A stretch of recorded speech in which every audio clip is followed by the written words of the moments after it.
اعوذ باللہ من الشیطان الرجیم بسم اللہ الرحمن الرحیم۔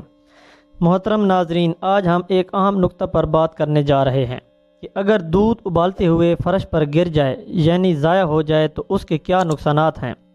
یعنی مالی نقصانات کے علاوہ روحانی طور پر اس گھر میں کیا آفتیں آتی ہیں اور کیا یہ بدشگونی کی علامت ہے۔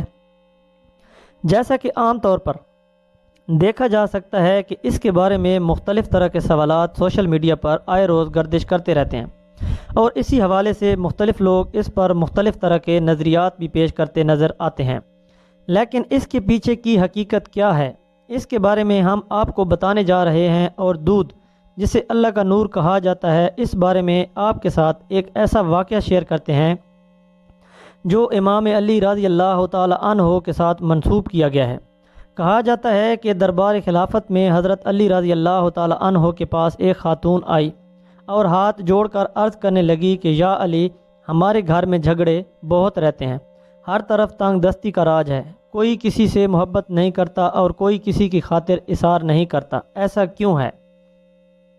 اس عورت کا یہ سوال کرنا تھا کہ حضرت علی رضی اللہ تعالی عنہ، جنہیں باب العلم کہا گیا ہے، فوراً معاملے کی تہہ میں پہنچ گئے۔ یہ حضرت علی ہی کی شان تھی کہ چند لمحوں میں انہوں نے وجہ اور حقیقت کا سراغ پا لیا۔ انہوں نے کہا کہ اے خاتون، مجھے تم یہ بتاؤ کہ جب اپنے گھر میں اللہ کا فراہم کیا گیا رزق استعمال کرتے ہو تو کیا اس میں سے کچھ ضائع بھی ہوتا ہے؟ اس عورت نے جواب دیا کہ یا علی، جب میں اپنے گھر میں دودھ ابالتی ہوں تو وہ تھوڑا سا ابل کر زمین پر گر جاتا ہے۔ حضرت علی رضی اللہ تعالی عنہ نے جواب دیا کہ اے عورت، جب اللہ کا دیا گیا رزق پامال ہوتا ہے یعنی پیروں میں آتا ہے، اس کی توہین ہوتی ہے تو اس گھر سے رزق اٹھ جاتا ہے، بے برکتی آ جاتی ہے۔ چنانچہ جب تنگ دستی اور غربت آتی ہے تو تمہارے گھر میں لڑائیاں جھگڑے ہوتے ہیں،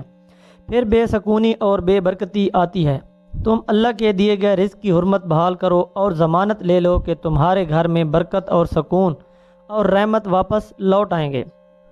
تمہارا یہ عمل سب گھر والوں کے دلوں میں اللہ تعالیٰ محبت ڈال دے گا اور اللہ تعالیٰ تمہارے گھر میں رزق کی فراوانی عطا کر دے گا۔ خواتین و حضرات، بظاہر یہ بڑی معمولی سی بات لگتی ہے کہ ہم اکثر اپنے گھروں میں دیکھتے ہیں کہ مائیں بہنیں چولہے پر دودھ ابالنے کے لیے رکھ دیتی ہیں اور پھر وہ دودھ چولہے کے تیز آگ پر ابلتا رہتا ہے اور وہ اپنی بے خیالی میں، بے دھیانی میں اس کو بھول جاتی ہیں اور اللہ کا نور، اللہ کا دیا گیا یہ رزق ضائع ہوتا رہتا ہے۔ یہاں اگر چند ذہنوں میں کچھ تشخیص سوال ابھرتے ہیں تو ان کے لیے ہم ابن ماجہ کی ایک حدیث شیئر کرتے ہیں کہ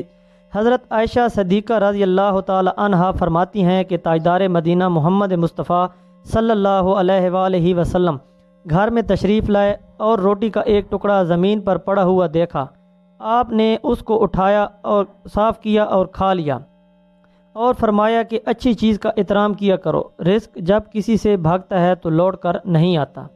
اللہ تعالیٰ سے دعا ہے کہ ہم سب کو ہدایت و توفیق نصیب فرمائے،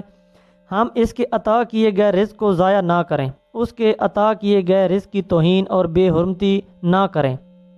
اور اضافی رزق میں دوسروں کو بھی شریک کریں اور اللہ کے رسول کی خوشنودی حاصل کریں۔ اللہ پاک ہمیں اس سب پہ عمل کرنے کی توفیق عطا فرمائے، آمین ثم آمین۔